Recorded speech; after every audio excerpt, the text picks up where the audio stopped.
നമസ്കാരം, മൂവി ബ്രാൻഡിലേക്ക് സ്വാഗതം. കഴിഞ്ഞ 3 വർഷമായി സോഷ്യൽ മീഡിയയിൽ ചർച്ചയായി മാറിയ ആളാണ് രേണു സുധി.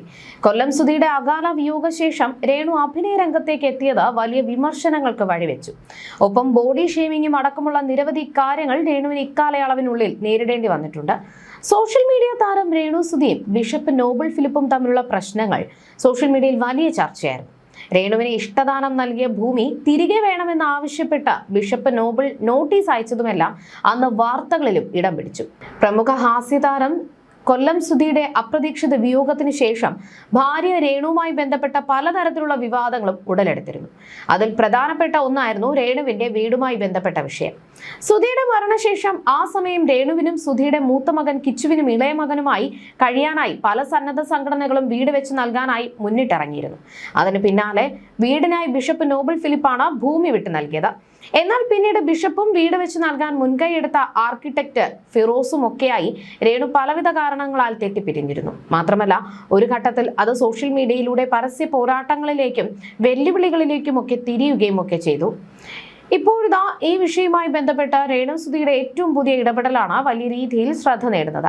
അടുത്തിടെ ബിഷപ്പ് നോബിൾ ഫിലിപ്പുമായി അകന്ന രേണു സുധി അദ്ദേഹത്തിനെതിരെ വലിയ ആരോപണങ്ങളൊക്കെ ഉന്നയിച്ച വേളയിൽ പല പ്രേക്ഷകരും ഇതിനെ രൂക്ഷമായി വിമർശിച്ചിരുന്നു. രേണു സുധി വന്ന വഴി മറക്കുകയാണ് എന്നായിരുന്നു പലരുടെയും പ്രധാന ആക്ഷേപം. അതിന് പിന്നാലെ ബിഷപ്പ് നോബിൾ ഫിലിപ്പുമായി കൂടിക്കാഴ്ച നടത്തി അതിന്റെ ഫോട്ടോ പങ്കുവച്ചിരിക്കുകയാണ് രേണു സുധി. ഇപ്പോൾ രേണുവിന്റെ വീട്ടിലെത്തിയാണ് ബിഷപ്പ് നോബിൾ ഫിലിപ്പ് അവരെ കണ്ടത്. ഒപ്പം രേണുവിന്റെയും സുധിയുടെയും ഇളയ മകനും ഉണ്ടായിരുന്നു. മൂവരും സുധിയുടെ ഫോട്ടോയ്ക്ക് മുന്നിൽ നിൽക്കുന്ന ചിത്രമാണ് പുറത്തു വന്നിരിക്കുന്നത്. കൂടാതെ ബിഷപ്പിനോട് മാപ്പ് ചോദിച്ചുകൊണ്ട് രേണു കുറിച്ച വാക്കുകളും ഇതിനോടകം തന്നെ സോഷ്യൽ മീഡിയയിൽ വൈറലായിട്ടുണ്ട്. ബിഷപ്പ് നോബിൾ ഫിലിപ്പ് അമ്പലവയൽ ഇന്ന് സുധിലയത്തിൽ വന്നപ്പോൾ എന്നാണ് പോസ്റ്റിൽ രേണു സുധി കുറിച്ചിരിക്കുന്നത്. അദ്ദേഹത്തിന്റെ പ്രാർത്ഥന എനിക്ക് അനുഗ്രഹമാണ്. നന്ദിയുണ്ട് തിരുമേനി.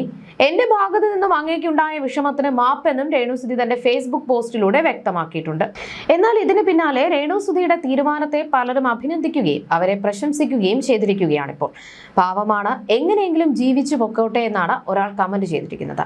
ചെയ്ത തെറ്റുകൾ തിരിച്ചറിഞ്ഞ് അത് പരസ്പരം ക്ഷമിച്ചു മുന്നേറുമ്പോഴാണ് ദൈവസ്നേഹം ഉണ്ടാവുന്നത് എന്നായിരുന്നു മറ്റൊരാളുടെ കമന്റ്. ഇപ്പോൾ മനസ്സിലായി, നല്ലൊരു മനസ്സുണ്ട്. തെറ്റ് തിരുത്തുമ്പോൾ ആണ് നമ്മൾ മനുഷ്യസ്നേഹിയായി മാറുന്നത്. തെറ്റുകൾ തിരുത്താനുള്ളതാണ്, വാശി ക്ഷമിക്കാനുള്ളതാണ്, സ്നേഹം കൊടുക്കാനുള്ളതാണ്. നമ്മൾ നമ്മളെ വിലയിരുത്തുമ്പോൾ ദൈവം നമുക്ക് 100 മേനി വിളവ് തന്നെ നൽകും എന്നായിരുന്നു മറ്റൊരാൾ കമന്റിൽ ചൂണ്ടിക്കാട്ടിയത്. എന്നാൽ മറുവശത്ത് ചിലർ ഇതിനെ രൂക്ഷമായ ഭാഷയിൽ പ്രതികരിക്കുകയും ചെയ്തിട്ടുണ്ട്. രേണു വിഷപ്പാമ്പ് ആണെന്നും ബിഷപ്പിന്റേത് മണ്ടത്തരമാണെന്നുമാണ് ഇവർ പറയുന്നത്. ബിഷപ്പ് രേണു സുധിയോട് ഇടപഴകുമ്പോൾ സൂക്ഷിക്കണമെന്നാണ് ചിലർ പറയുന്നത്. എങ്കിലും കൂടുതൽ കമന്റുകളും രേണു സുധിയെ പ്രശംസിച്ചുകൊണ്ടാണ്. അതുപോലെ തന്നെ രേണു സുധിയെക്കുറിച്ച് പ്രചരിച്ചിരുന്ന ഒരു വാർത്തയായിരുന്നു രേണുവിന് ക്യാൻസർ ആണെന്ന്. വസ്തുത എന്തെന്ന കാര്യത്തിൽ ഒരു സ്ഥിരീകരണം വരും മുൻപേ അത് കാട്ടുതീ പോലെ പടർന്നു. രേണുവിന്റെ പ്രധാന വിമർശകയായ ഷെഫീന ബീവിയുടെ പേജിൽ നിന്നുമാണ് ഇങ്ങനെ ഒരു കാര്യം തുടക്കം കുറിച്ചത്. തുടർന്ന് സോഷ്യൽ മീഡിയയിലെ പ്രധാന റോസ്റ്റിംഗ് പേജുകൾ എല്ലാം ഈ വിഷയത്തിന്മേൽ ചർച്ചയിലാണ്. പൊതുവെ ഒരു കാരണമുണ്ടെങ്കിലും ഇല്ലെങ്കിലും വളരെയേറെ വിമർശനം നേടാറുള്ള വ്യക്തിയാണ് രേണു. രേണു സുധിക്ക് സ്ഥാനാർബുദം കണ്ടെത്തിയെന്നായിരുന്നു ഇവരുടെ എല്ലാം ആരോപണം. രോഗാവസ്ഥയുടെ 2ാം ഘട്ടമായെന്നും പറയുന്നുണ്ട്. ദുബായിൽ വച്ചാണത്ര ഇതിന്റെ സ്ക്രീനിങ് നടന്നത്. രേണു സുധിയാകട്ടെ ഇടയ്ക്കിടെ പരിപാടികളുമായി ദുബായ് വരെ പോയി വരാറുണ്ട്. ഇതിന്റെ പേരിലും അവർ വളരെയേറെ വിമർശനം നേരിട്ടിരുന്നു. ദുബായിൽ സ്വർണ്ണക്കടത്താണ് അവരുടെ തൊഴിലെന്നായി ഒരു പക്ഷം. ഇതേസമയം നിറയെ സ്വർണ്ണ ആഭരണങ്ങൾ ധരിച്ചു നിൽക്കുന്ന തന്നെ ഒരു AI ഇമേജ് പോസ്റ്റ് ചെയ്താണ് രേണു സുധി ഈ ആരോപണത്തോട് പ്രതികരിച്ചത്. കൂടെ അവരുടെ ഒരു കൂട്ടുകാരിയും ഉണ്ടായിരുന്നു.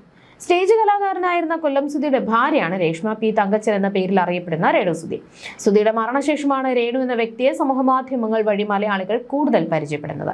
സുധിയുടേത് ഒരു അപകട മരണമായിരുന്നു. മൂത്ത മകൻ കിച്ചുവും ഭാര്യ രേണുവും ഇളയ മകൻ ഋതുലും ചേർന്ന കുടുംബത്തിന്റെ നാഥനായിരുന്നു സുധി. അദ്ദേഹത്തിന്റെ മരണത്തോടെ ആശ്രയം നിലച്ച കുടുംബത്തിൽ നിന്നും തനിക്കറിയാവുന്ന പരിപാടികളുമായി രേണു സുധി സോഷ്യൽ മീഡിയയിൽ സജീവമായി. ഷോർട്ട് ഫിലിമുകളിലും ആൽബങ്ങളിലും രേണു അഭിനയിച്ചു തുടങ്ങി. ചിലതിൽ ഗ്ലാമർ ഘടകങ്ങൾ കടന്നു വന്നതോടുകൂടി ഒരു വിധവ ഇങ്ങനെയൊക്കെ ആകാമോ എന്ന് പക്ഷം പിടിച്ച് ഒരു കൂട്ടം രേണുവിന് നേരെ സൈബർ അധിക്ഷേപ പരമ്പര തന്നെ തുടങ്ങിവെച്ചു.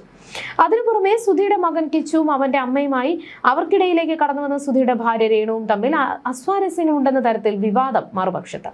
ഇന്ന് തന്റെ പേരിൽ ഒരു ഹാഷ്ടാഗ് ഇട്ടാൽ മാത്രം മതി, പലർക്കും വരുമാനമുണ്ടാകുമെന്നൊരിക്കൽ രേണു തന്നെ പറയുകയും ചെയ്തിരുന്നു. രേണു സുധിക്ക് ക്യാൻസർ ആണെന്ന പ്രചാരണം അതിന്റെ എല്ലാം പരിധികൾ കടക്കുന്നതായി മാറി. ചില വിഷയങ്ങളിലെങ്കിലും രേണു തനിക്കെതിരെ നടത്തുന്ന അധിക്ഷേപ അധിക്ഷേപങ്ങളിൽ മറുപടി കൊടുക്കാൻ നിൽക്കാറുണ്ട്. ഇവിടെയും ഒരു ഓൺലൈൻ ചാനലിന് രേണുസുതി പ്രതികരണം നൽകി കഴിഞ്ഞു. ഇതൊക്കെ പുറത്തുവിട്ടവർ വേറെയും ആരോപണങ്ങൾ ഇതിനു മുൻപ് സൃഷ്ടിച്ചിട്ടുണ്ട്.